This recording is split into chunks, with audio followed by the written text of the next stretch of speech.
Que Dios les bendiga, hermanos.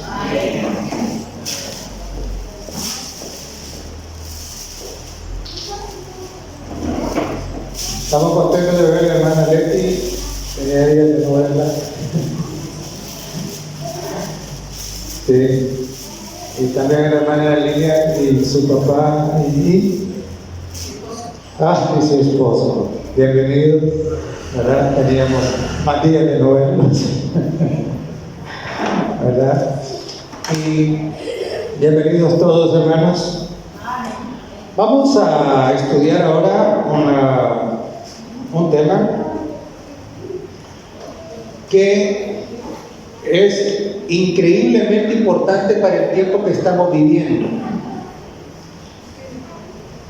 Debemos entenderlo porque lo que está ocurriendo en el mundo ahorita esto está teniendo cumplimiento en el mundo y es increíble los efectos que está teniendo. Así que sin más, voy a invitarlos para que comencemos nuestro recorrido por la palabra del Señor en Apocalipsis, el capítulo 16 y el verso 13, que fue nuestra lectura bíblica. Y dice: vi salir de la boca del dragón, de la boca de la bestia y el falso profeta, 3 espíritus inmundos a manera de ranas. Y quiero en esta oportunidad hacer referencia al falso profeta. ¿Y por qué? Por una razón. Sucede de que hay una teología engañosa que enseña que el anticristo y el falso profeta son unos personajes que van a aparecer en el futuro y que son unos casi monstruos y que entonces ellos van a hacer y deshacer según su voluntad. Hermanos, eso no es así. Y ahora vamos a ver lo que la Biblia dice. Vamos a entender a qué se refiere la palabra de Dios con esto del falso profeta. Primero, debemos entender qué es un profeta. La palabra hebrea que se traduce como profeta es Nabi. Y Nabi lo que significa es alguien que recibe instrucciones de Dios y luego las transmite a la gente. Es importante, ¿verdad? Eso es Nabi. Algunos tienen la idea de que profeta es una especie de adivino. No, señor. No es así. Y algunos piensan que Nostradamus era profeta. No es profeta. Él no ha hablado en el nombre del Señor. Y ningún otro de estos que no tienen nada que ver con Cristo. Entonces, profeta es uno que recibe instrucciones de parte de Dios y las comparte con la gente. Eso es un profeta. Y ahora los invito para que vayamos al libro de Hechos, al capítulo 13. Hechos, el capítulo 13. Y vamos a considerar a un falso profeta. Y vamos a comenzar nuestra lectura en Hechos, en el capítulo 13 y el verso 5. Sí, ¿lo tienen, hermanos? ¿Sí? Okay. Dice: y llegados a Salamina anunciaban la palabra de Dios en la sinagoga de los judíos. Tenían también a Juan de ayudante. Y habiendo atravesado toda la isla hasta Pafos, hallaron a cierto mago, falso profeta, judío, llamado Bar-Jesús, que estaba con el procónsul Sergio Paulo, varón prudente. Llamando a Bernabé y a Saulo, deseaba oír la palabra de Dios, pero les resistía Elimas, el mago, pues así se traduce su nombre, procurando apartar de la fe al procónsul. Entonces Saulo, que también es Pablo, lleno del Espíritu Santo, fijando en él los ojos, dijo: oh lleno de todo engaño y de toda maldad. Y ahora note qué expresión más fuerte. Le dice: hijo del diablo, enemigo de toda justicia, ¿no cesará de trastornar los caminos rectos del Señor? Ahora, miremos un poquito. Ya lo leímos. Entonces, ¿qué tenemos aquí? Tenemos aquí un hombre que dice que era judío. Y claro, ser judío en aquel tiempo significaba pueblo de Dios, ¿verdad? Eso era la viñeta, esa viñeta de judío, eso es lo que significaba, pueblo de Dios, pueblo escogido. Pero ocurre que además de ser judío, dice que era mago. Es terrible, ¿no? Era mago. Y entonces Pablo y Bernabé llegan a la isla y entonces comienzan a predicar la palabra de Dios. Entonces el procónsul era el funcionario, la autoridad civil. Dice que le llamó la atención escuchar la palabra de Dios. Y entonces el falso profeta dice que trataba de impedir que Sergio Paulo escuchara la palabra de Dios. Entonces, ¿qué tenemos aquí? Tenemos dos cosas que son características del falso profeta. Ahora voy a hablar de una tercera más adelante. ¿Cuáles son? Primero, el falso profeta se opone a la palabra de Dios. El profeta verdadero, ese está pegadito a la palabra de Dios, no se aparta. El falso profeta se opone a la palabra de Dios. Y además de eso, aquí vemos otra cosa. Vemos que el falso profeta influye o trata de influir en el dirigente político para que no reconozca, para que se oponga a la palabra de Dios. No olvides esas dos características. Uno, se opone a la palabra, y dos, trata de ganarse al político para que el político haga algo que él quiere, ¿verdad? Esto es el Nuevo Testamento.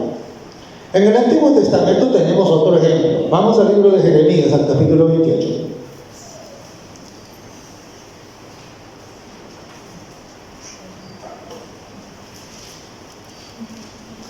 Jeremías, el capítulo 28.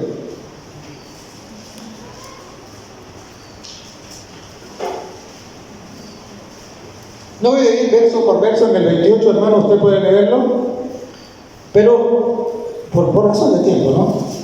Pero fíjese usted que en los versos 2 y 3 del capítulo 28 de Jeremías dice: así habló Jehová de los ejércitos, Dios de Israel, diciendo: quebrantaré el yugo del rey de Babilonia. Dentro de 2 años haré volver a este lugar todos los utensilios de la casa de Jehová que Nabucodonosor, rey de Babilonia, tomó de este lugar para llevarlos a Babilonia. ¿Quién era el que estaba diciendo esto? El verso 1 nos dice que lo estaba diciendo el profeta Hananías. ¿Y a quién se lo estaba diciendo? Se lo estaba diciendo al rey Sedequías. Entonces, ahora note, Dios había mandado a decir por medio del profeta Jeremías de que debido a la rebeldía del pueblo, el pueblo iba a ir a cautividad a Babilonia 70 años. ¿Cuántos años? 70. Y Hananías, falso profeta, dice, no, en 2 años los vasos sagrados van a ser devueltos acá y todo aquí va a volver a la normalidad. ¿Y a quién se lo decía? Al rey Sedequías, que es la autoridad civil. Entonces notemos, la palabra del falso profeta oponiéndose a la palabra de Dios dicha por medio del profeta verdadero que es Jeremías. Jeremías dijo 70 años porque así Dios lo había revelado, pero Hananías dice, no, 70 años es mucho. No, 2 años. Y es interesante, porque los falsos profetas tratan de arreglar sus mensajes para que le suenen a la gente agradables. Hay verdades que para ellos les parece que son muy duras. Y entonces comienzan a hacer lo que se llama una negación. Y entonces, por ejemplo, la idea de que el pueblo de Dios no va a pasar por una tribulación. Dicen, no, vamos al cielo antes de la tribulación. No es cierto. No es cierto. Y entonces, note que tenemos aquí otra vez lo mismo, ¿no? Las mismas características. Alguien que dice que es profeta, oponiéndose a lo que Dios ha dicho y tratando de ¿qué? De influenciar al que dirige el gobierno. Ahí lo tenemos, ¿verdad? Ahora, hermanos, fíjense que en Apocalipsis 16, 13 y 14 dice que el falso profeta va a los reyes de la tierra y busca, dice, engañar, y allá más adelante dice que engaña a todas las naciones. Ahora, ¿cómo es que logra éxito en el engaño? ¿Cómo? ¿Cómo es eso? De que en toda esta comunidad religiosa del mundo, el falso profeta, que es un símbolo, no es una persona, el falso profeta logra engañar al mundo, logra engañar a las autoridades. ¿Cómo lo hace? Fíjese que en Apocalipsis 13, vamos a Apocalipsis, hermanos, capítulo 13.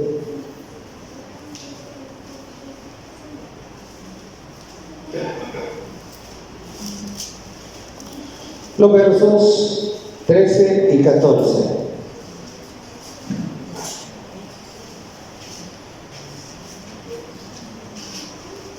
Dice, también hacen grandes señales, de tal manera que aún hace descender fuego del cielo a la tierra delante de los hombres. Y engaña a los moradores de la tierra con las señales que se le ha permitido hacer en presencia de la bestia, mandando a los moradores de la tierra que le hagan imagen de la bestia que tiene la vida de espada y vivo.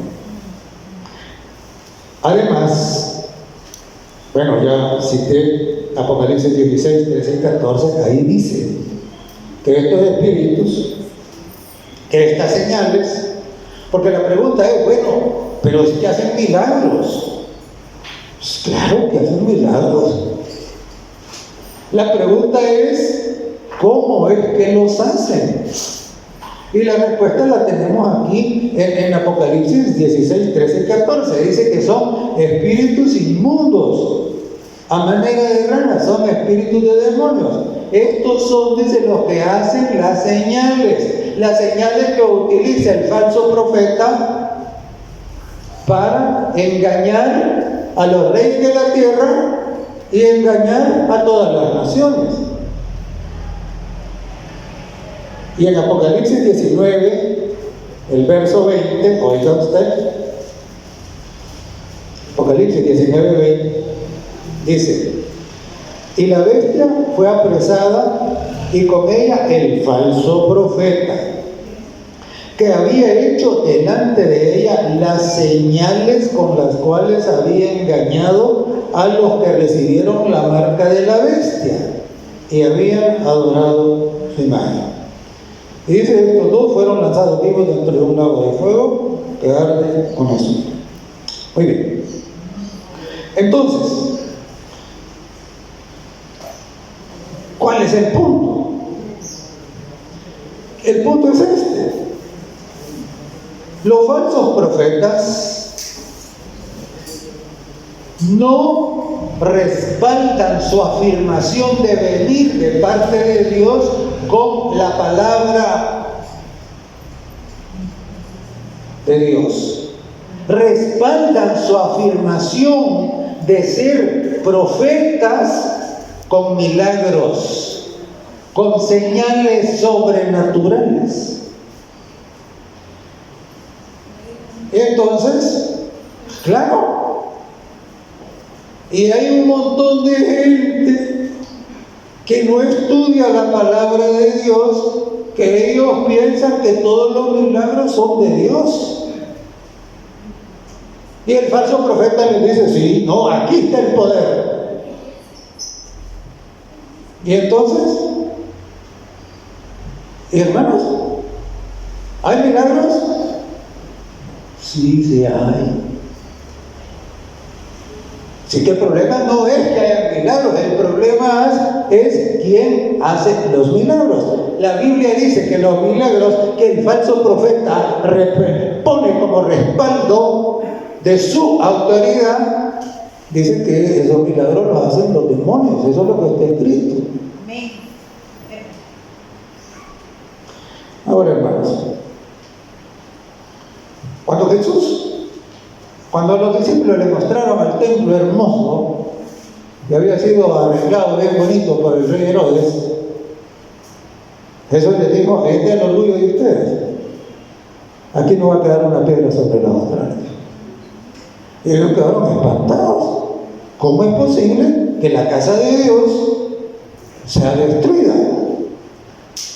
Y entonces ellos en su lógica dijeron, no, esto solo puede ser en el fin del mundo. Y más tarde le preguntan, Señor, dinos cuándo va a ser.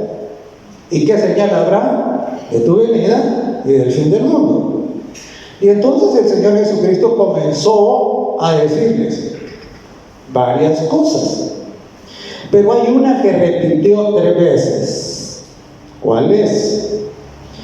La que tenemos ahí en Mateo 24. Vamos, hermanos, a Mateo 24 rápido, eso es fácil de hallar.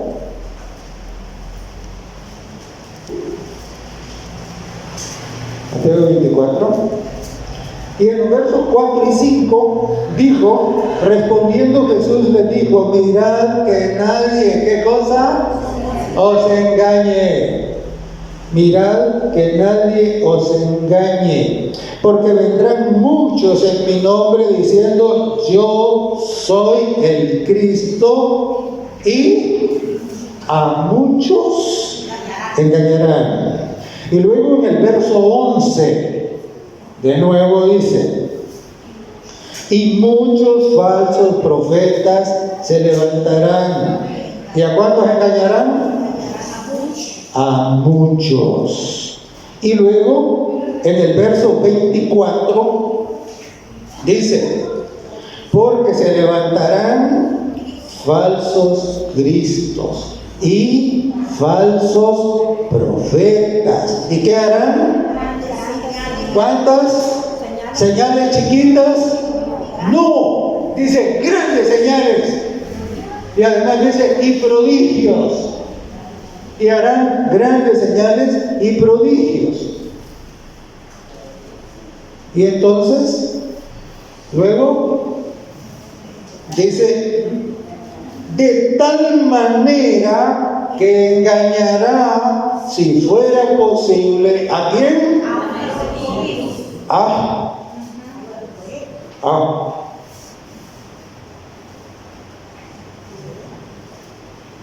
Hermanos,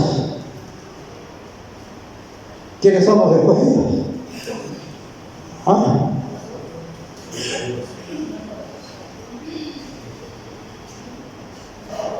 Hermano, ¿cuánta Biblia usted sabe? ¿Usted puede decir por qué cree lo que cree?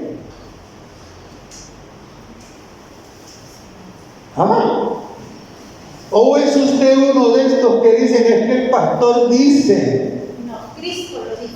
¿A dónde? ¿A dónde? Hermano, todo aquel que no tenga sus pies puestos sobre la roca va a caer.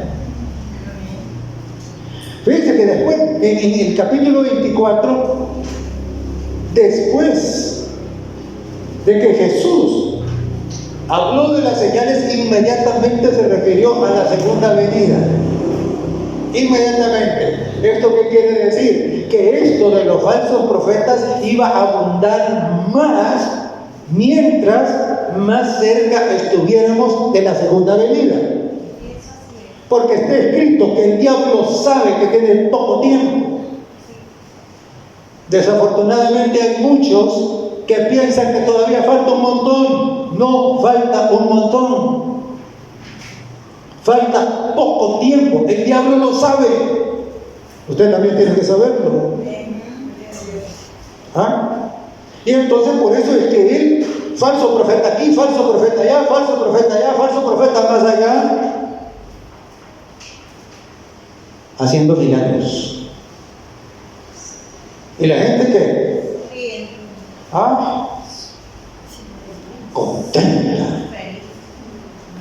Contenta las mega iglesias. Y algunos dentro de la iglesia queriendo que nosotros hagamos lo mismo. No, Señor. No, Señor. En Mateo, el capítulo 7 y el verso 21,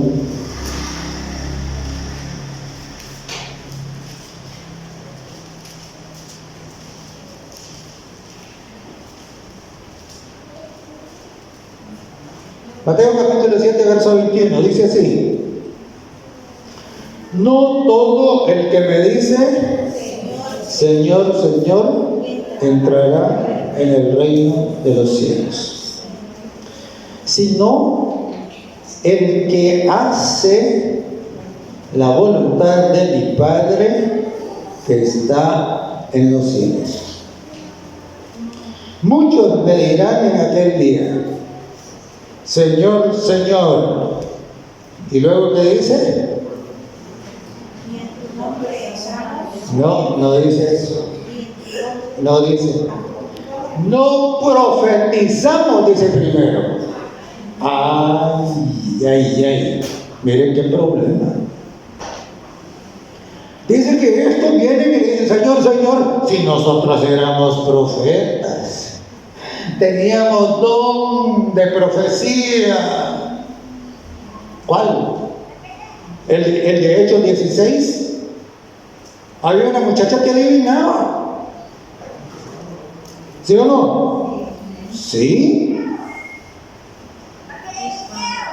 Y ellos dicen: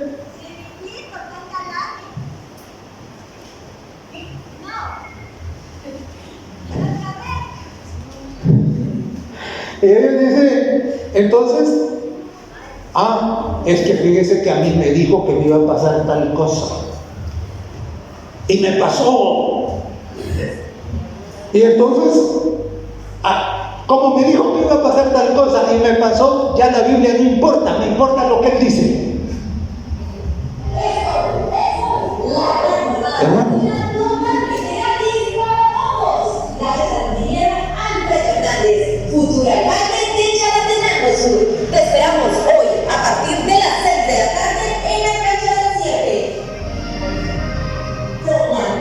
Entonces, claro, noten cómo los milagros, las señales, la falsa profecía sirve como instrumento ¿para qué? Para que la gente deje de lado la escritura y entonces lo atrapen. ¿Ah? Y es interesante, porque luego siguió y dijo: muchos me dirán en aquel día, Señor, Señor, ¿no profetizamos en tu nombre? Y luego dice: y en tu nombre echamos fuera demonios. Y en tu nombre hicimos ¿cuántos milagros? Muchos. El falso profeta le puede adivinar cosas, porque el espíritu de adivinación que tenía la muchacha ya en Hechos 16 está metida. Él está metido, ¿verdad? Él puede fingir que se echa, ¿verdad? Y entonces dice: e hicimos muchos milagros. Y hay de usted si cae en la trampa de apartarse de la palabra, porque de repente un falso profeta que tiene espíritu de adivinación le adivinó algo. ¿Ah? Ay de usted. Y entonces dice el verso 23: y entonces les declararé, ¿qué cosa? Nunca os conocí. ¿Qué quiere decir eso? Que su profecía era una vil mentira, porque el verdadero profeta lo que hace es compartir lo que Dios le ha dicho. Y aquí el Señor dice: si yo a ustedes no los conozco, yo a ustedes nunca les he dado un mensaje para entregar, yo no los conozco, no sé quiénes son ustedes. Y luego dijo así: apartados de mí, hacedores de maldad. Y hermano, la Sagrada Escritura es preciosa. ¿Sabe que la palabra griega traducida como maldad aquí es la palabra griega anomía? Los abogados saben lo que eso significa. Anomía quiere decir sin ley. ¡Ja! Eso quiere decir anomía. Entonces, esto viene y le dice: Señor, si nosotros hicimos milagros, si nosotros echamos fuera demonios, si nosotros profetizamos en tu nombre, el Señor le dice: yo no lo conozco a ustedes. Ustedes pisotearon la ley, apártense de mí.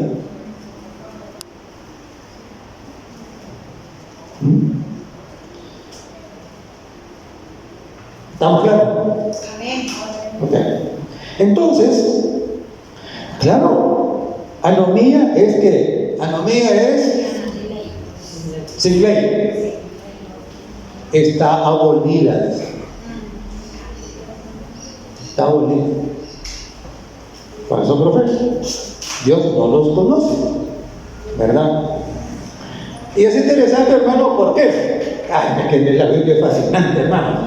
Mire, después de que Jesús dijo esto, inmediatamente usted tiene después que los dos cimientos. Los dos cimientos. Y Jesús dijo: cualquiera que me oye estas palabras, ¿y qué? Y las hace, se las obedece.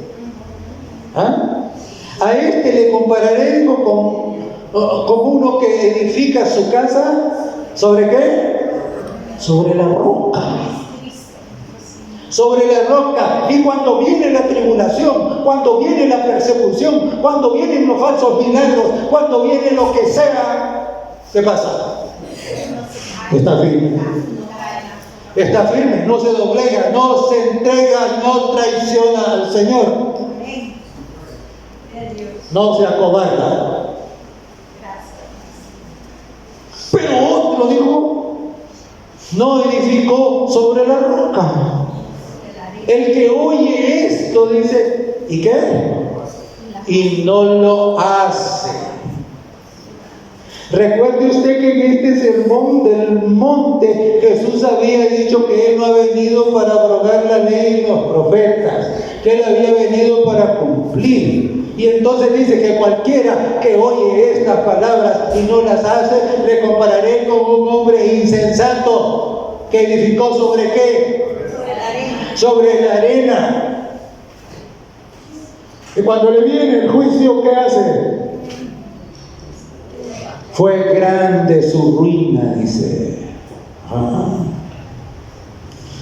Hermanos, la palabra de Dios es la roca sobre la cual los verdaderos profetas se paran. Amén. Gloria a Dios. Y se quedan ahí sin miedo. Aunque todo el mundo diga lo contrario. Esos son los verdaderos profetas. ¿Y qué es la arena? La arena son las enseñanzas humanas. La arena son las ideologías humanas, las tradiciones. En el capítulo 16 de Mateo, vamos al capítulo 16.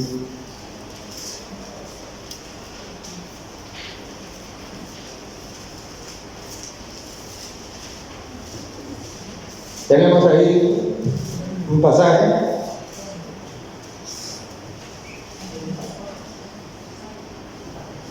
Verso 13. Dice, viniendo Jesús a la región de Cesarea de Filipo, preguntó a sus discípulos diciendo, ¿quién dicen los hombres que es el Hijo del Hombre? Ellos dijeron, unos dicen que Juan el Bautista, otros Elías, y otros Jeremías o alguno de los profetas. Es interesante, hermanos, porque recuerde usted que cuando se dio cuenta Herodes que Jesús estaba haciendo milagros, ¿qué dijo Herodes? Dijo, este debe ser Juan Bautista que ha resucitado, digo, y por eso tiene todos esos poderes. Esas ideas locas que había, ¿no? Y entonces, pero luego Jesús cambia la pregunta. Porque al final de cuentas, hermanos, lo que le define su destino no es lo que creen los demás, sino lo que cree usted.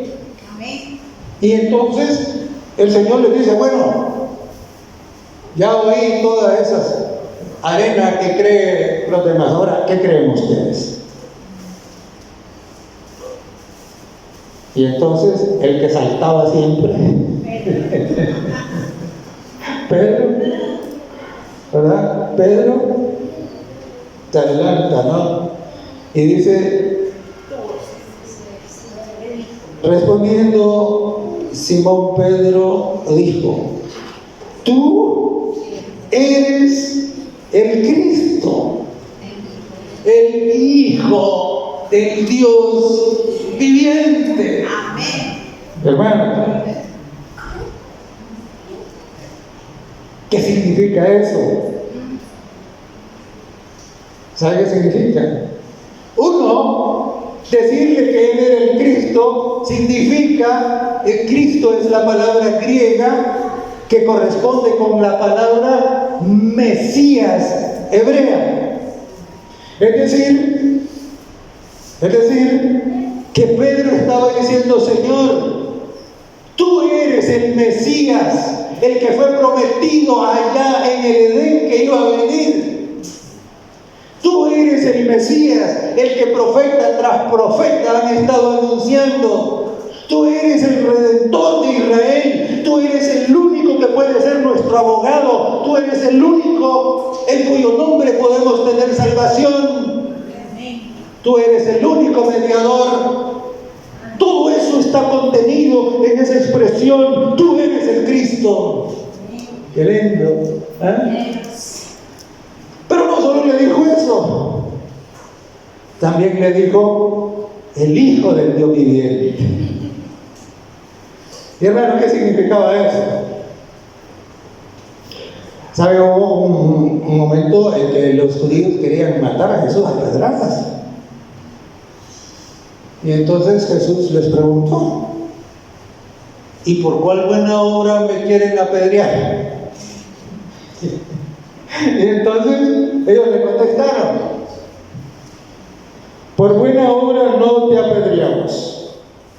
Te apedreamos, le dijo, porque tú, siendo hombre, te haces Dios.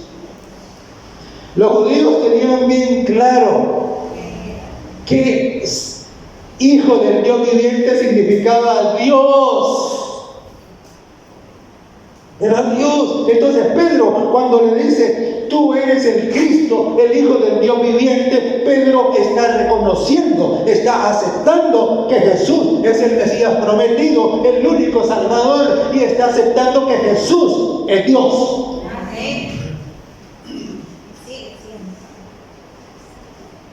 Y entonces Jesús le dice: Pedro, sobre esa declaración que acabas de hacer, se la roca, edificaré mi iglesia.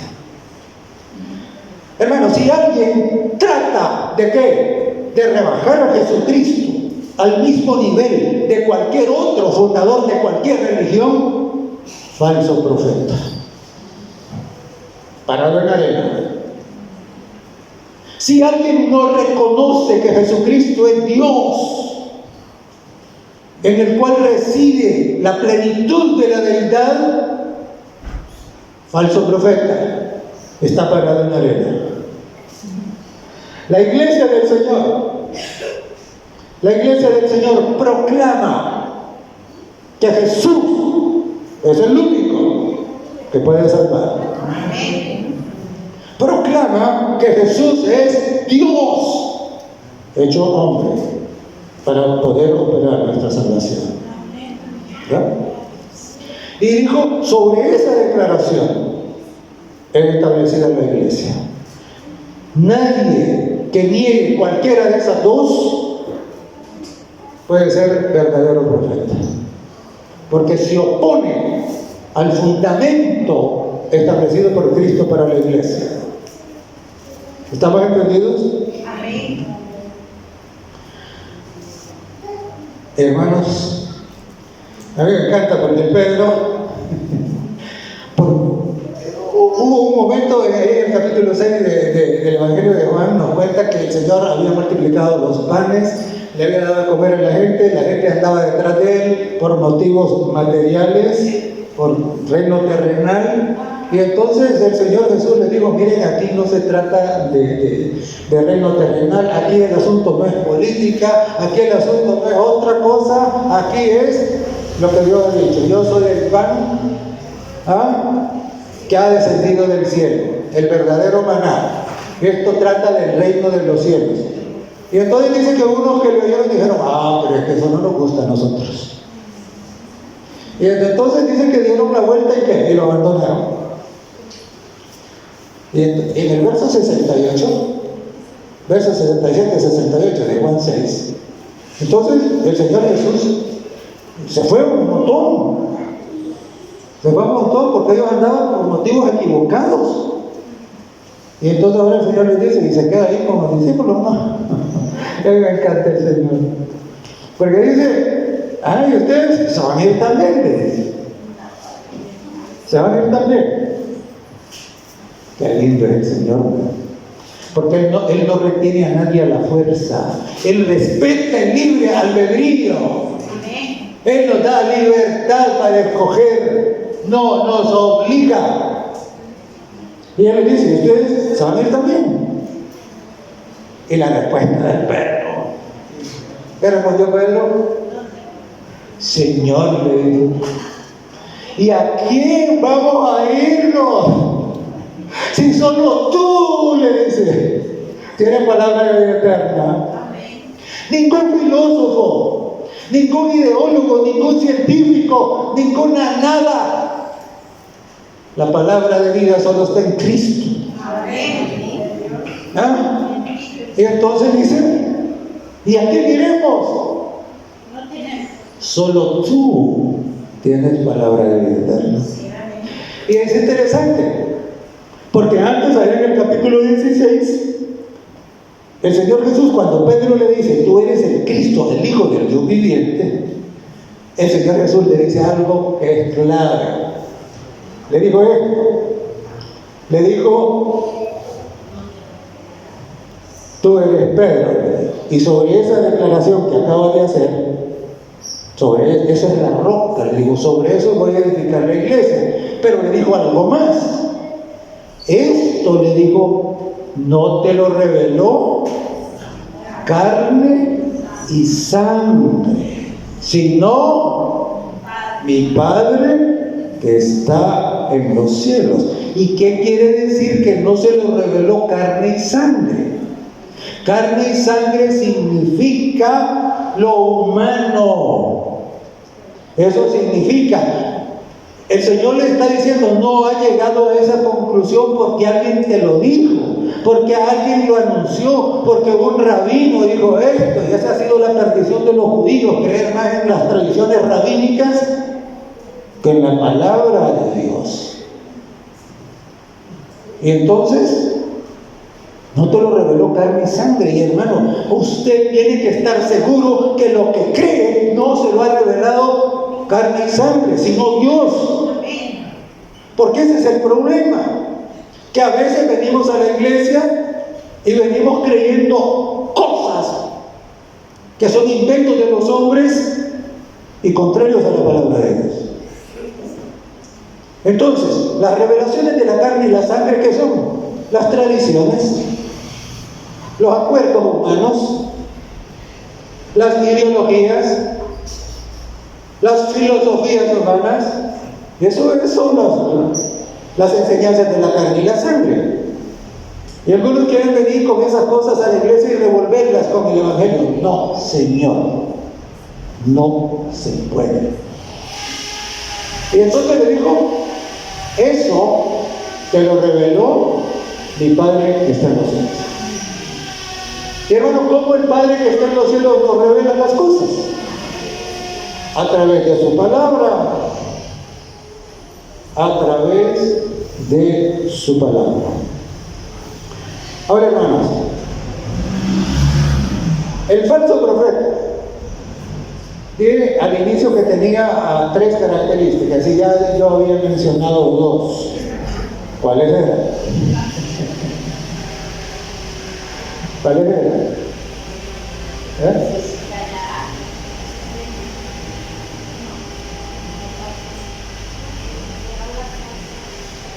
Ya lo olvidaron, hermano.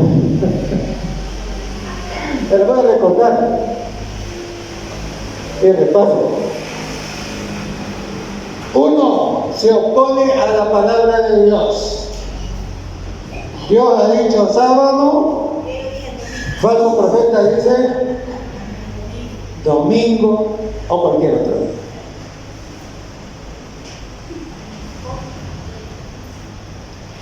Y claro, y muchas otras cosas más, ¿verdad? ¿Cuál es la otra característica? Es que trata de convencer a los gobiernos, a los que gobiernan con sus mentiras. Estaba tratando de convencer el profeta Hananías al rey Sedequías. Estaba para Jesús tratando de convencer a Sergio Córdoba, el procónsul. Entonces, no lo olviden, el falso profeta se opone a la palabra revelada por Dios y trata de convencer a las autoridades que gobiernan. ¿Estamos entendidos? Que hay una tercera característica. ¿Cuál? Cuando usted revisa los imperios en la profecía de Daniel, ¿qué encuentra? El primero que aparece en la profecía de Daniel, ¿cuál fue? En Babilonia. ¿De qué hace Babilonia? levanta una gran estatua y el rey, que es el gobierno, manda que todos adoren la estatua. ¿Qué es eso? ¿Es eso imponer religión? ¿Que el gobierno impone una religión? ¿Sí o no? Sí. Y luego pasamos a Medo-Persia. Y en Medo-Persia, ¿qué ocurre?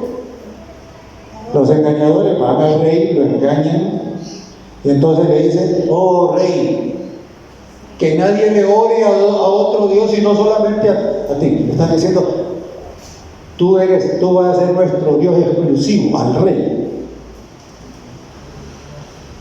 Y si alguien adora a otro, al foso de los leones. ¿Están imponiendo religión a la fuerza, sí o no? Sí. Y las grandes persecuciones de la iglesia en el tiempo de las catacumbas, la iglesia de Esmirna. ¿Qué pasó? ¿Cuál era su problema? Que los césares en Roma decían que ellos eran dioses y que, aunque sea una vez al año, deberían llegar los ciudadanos del imperio a ofrecerle incienso a la estatua del rey. Y el que no lo hiciera, ¿es eso imponer religión a la fuerza? Sí. Hermanos, el falso profeta se opone a la palabra de Dios.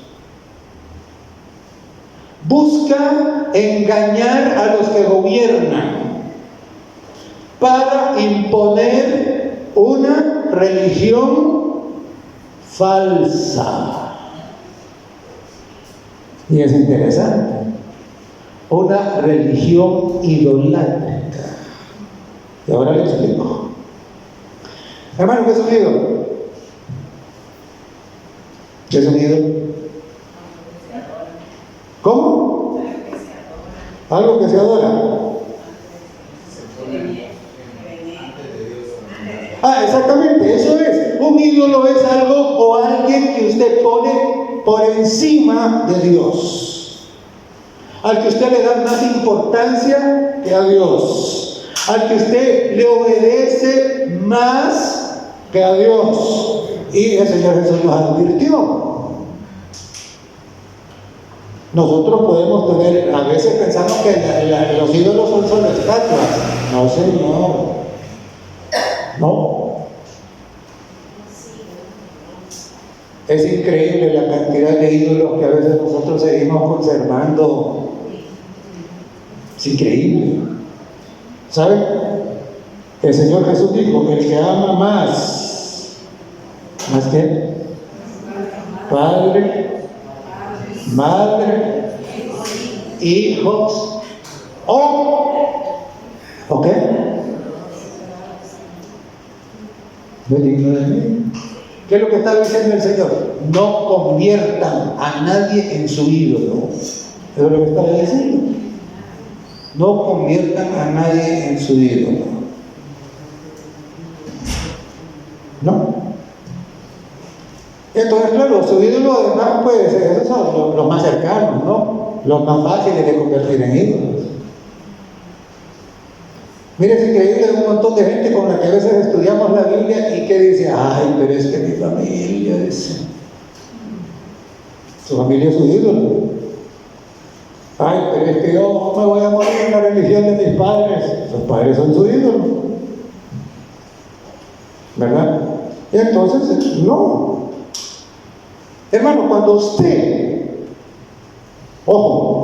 usted rechaza la palabra sobre la que descansa la autoridad de Dios, usted automáticamente se convierte en un idólatra. Automáticamente. Porque al rechazar lo que Dios ha dicho, inmediatamente usted está aceptando una mentira. Una mentira que otros pueden haber inventado o usted mismo se la puede haber inventado. Es decir, usted se convierte en su propio ídolo. ¿Y sabe qué?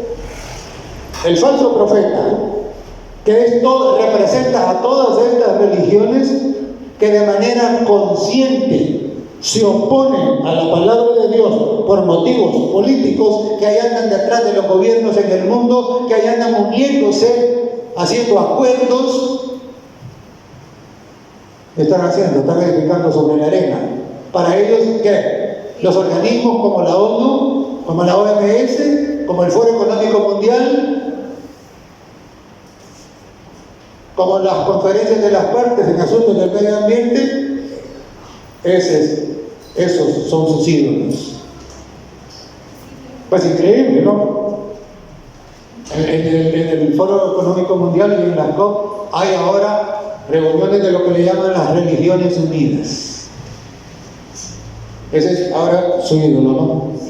Y por eso tratan de rebajar a Jesús y ponerlo al nivel de los otros fundadores de las otras religiones para poder unirse de manera adúltera entre ellos y formar una sola religión mundial ecuménica. Hermanos, ¿seremos engañados?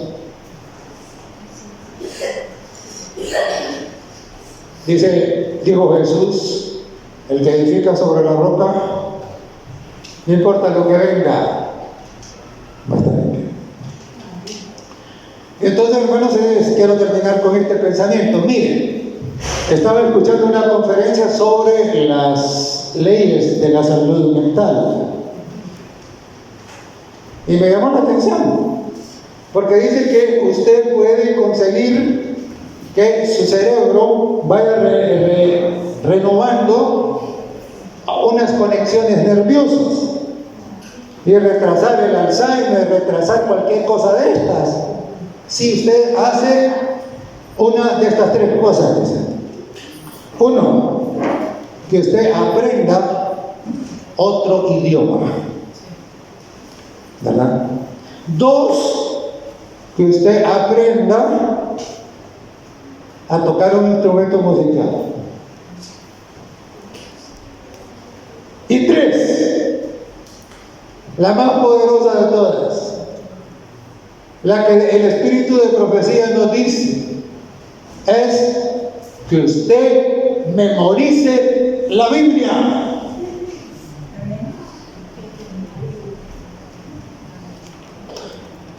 Entonces yo me pregunto, ¿no? ¿Cuánto tenemos aquí de la Biblia? ¿Ah? ¿Cuánto tenemos?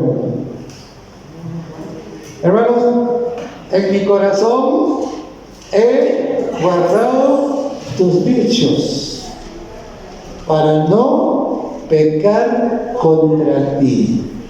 Mire, es interesante. No pecar contra ti significa llegar a ser parte de los 144,000 sellados, porque dice que en ellos son sin mancha delante del trono de Dios. Pero esto comienza ¿cómo? Dice, guardando los dichos preciosos del Señor en nuestro corazón. Hermano, miren, pongan a estudiar a la niña. No solo le estudie, apréndasela. Apréndasela. Y al principio, es que mire, esto es como cuando usted aprende a manejar. O sea, al principio escapa a matar la gente que va por la calle, ¿verdad? Le da miedo, tiembla, se pone nervioso, ¿verdad? Así es normal, porque nunca lo ha hecho, ¿verdad? Pero mire, a medida que usted va manejando y va manejando todos los días, y hay algunos que una vez aprenden a manejar, no se bajan del carro.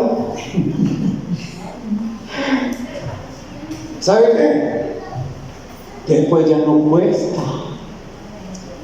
A veces me dice mi esposa, ¿y qué va a pasar por ahí? Sí, amor, le digo. Sí. ¿Y qué cabe? Sí, cabe. ¿Por qué? Porque después de todo el tiempo de estar manejando, ya se le volvió aquello Así es el aprendizaje de la palabra del Señor. Si usted nunca batalla por aprenderse algo, jamás su mente va a estar brillante. Hermano, su salvación depende de él. De lo contrario, usted puede ser engañado, aún los escogidos. Que Dios nos bendiga, hermano.